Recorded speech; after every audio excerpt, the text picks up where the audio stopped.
আপনার নাম কি? আবুল খায়ের। দেশের বাড়ি কোথায়? দেশের বাড়ি কুমিল্লা। কুমিল্লা কোন জায়গায়? কুমিল্লা লাকসাম। গ্রামের নাম? সিঙ্গুরিয়া। আচ্ছা। এই যে গত এক সপ্তাহে দুইজন লোক বাহারাইনে স্ট্রোক করছে, একজন মারা গেছে, আরেকজন আইসিইউর মধ্যে আছে।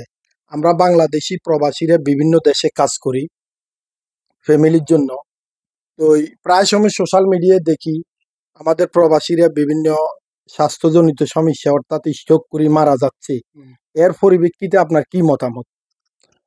মতামত হলো, আমরা যারা প্রবাসে আছি, আমরা এই প্রবাসে বিভিন্ন রকম টেনশনে থাকি।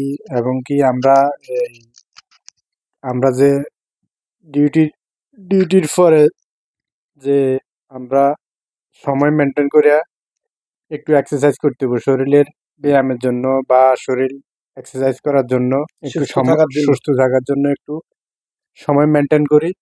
মাঝে মাঝে ব্যায়াম করতে হবো, খাদ্য এবং আমরা চেঞ্জ করতে হবো, ফর্মালিটি মেনটেন করে চলতে হবো। তখন আমাদের মানে স্বাস্থ্যের ঝুঁকিটা কম থাকবো, হৃদরোগের সমস্যাটা কমিয়ে আসবো। আচ্ছা, ফ্যামিলির সাপের সম্বন্ধে? ফ্যামিলির সম্বন্ধে আমরা তো থাকি, ফ্যামিলি বিভিন্ন রকমের টেনশনে থাকি। এরপরে আমরা মাথায় যেন না নিয়ে আসি, এগুলা যেন একটু করি চলি আর কি, এতটুকু আর কি। আচ্ছা, তাইলে প্রবাসীদের উদ্দেশ্যে আপনার কিছু বলার আছে? প্রবাসের উদ্দেশ্যে বলবো যে কাজের পাশাপাশি আমরা সময় মেনটেন করি, মনে করি আমরা শরীরের একটু এক্সারসাইজের দরকার আছে, এবং কি শরীরে একটু ব্যায়ামের দরকার আছে। শরীর সুস্থ থাকার শরীর জন্য। সুস্থ থাকার জন্য একটু ব্যায়ামের দরকার আছে আর কি। আচ্ছা, ধন্যবাদ আপনাকে। ওকে, ধন্যবাদ। আমার নাম ফুল মিয়া। বাড়ি কোথায়? দর্শনদী। নরসিংদী। জি। কোন উপজেলা? থানা লাইপুরা, জেলা রসুন্দি, পোস্ট অফিস নারায়ণপুর। আচ্ছা, এই যে আমরা বিভিন্ন সময় সোশ্যাল মিডিয়ায় দেখি আমাদের বাংলাদেশি প্রবাসীরা বিভিন্ন দেশে স্বাস্থ্যজনিত বিভিন্ন সমস্যায় স্ট্রোক করে মারা যায়। গত এক সপ্তাহ ধরেই বাহারাইনের দুইজন লোক স্ট্রোক করছে, একজন মারা গেছে, আরেকজন আইসিইউর মধ্যে আছে। আমাদের প্রবাসীদের বিশেষ করে স্বাস্থ্য সচেতনতা নাই, কারণ আমরা শারীরিক ব্যায়াম করি না। এই ব্যাপারে তোমার মতামত কি? আমার মতামত, আসসালামু আলাইকুম। আমার মতামত, আমরা শরীর স্বাস্থ্য ভালো রাখার জন্য আমরা ব্যায়াম করতে হবে। সকাল বিকাল যতটুক আমরা পারি ডিউটিতে এসে ব্যায়াম করো, ব্যায়াম করলে শরীর স্বাস্থ্য ভালো থাকবে। সবাইরে বলে দেই, আলহামদুলিল্লাহ, সবাই ব্যায়াম করে, সবাই ভালো থাকে স্বাস্থ্য।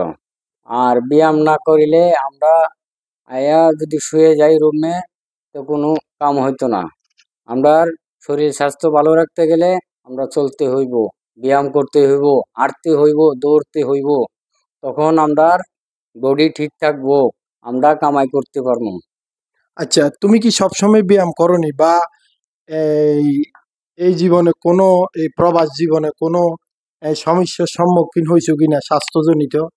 হ্যাঁ, আমি স্বাস্থ্যজনিত সম্পর্ক হয়েছি। আমি ব্যায়াম না করিলে আমি রুমে আধা ঘন্টা 1 ঘন্টা বসে থাকলে আমার হাঁটু মাড়ু হইতে ব্যথা করে। আমি তখন আড়াউড়ি করলে আমি সুস্থ হয়ে যাই। আচ্ছা, তাহলে ব্যায়ামটা জরুরি, এবং ব্যায়ামটা পাশাপাশি ডাক্তারও দেখাতে হবে মাঝে মধ্যে শরীর সুস্থ থাকার জন্য। ব্যায়ামটাও জরুরি। ব্যায়াম যত করবেন তত আপনার শরীর স্বাস্থ্য ভালো থাকবে, ওজন কমবে, এবং আপনার যা কিছু করেন আপনার সব ভালো থাকবো। খাদ্য অভ্যাসের ব্যাপারে? খাদ্য আপনি বাচ্চা বাচ্চা খাইতে হইব, রুটি খাইতে হইব, মাঝে মাঝে ভাত খাইতে হইব। খাওয়া বাচ্চা বাচ্চা খাইতে হইব আপনার। খাইলে আপনার শরীর স্বাস্থ্য ভালো থাকবো। তেল কম খাইতে হইব, আপনার মশলা কম খাইতে হইব, এই চাউল কম খাইতে হইব। ভাত খাইলে আপনার সব দিক দিয়ে আপনার ঠিক থাকবো।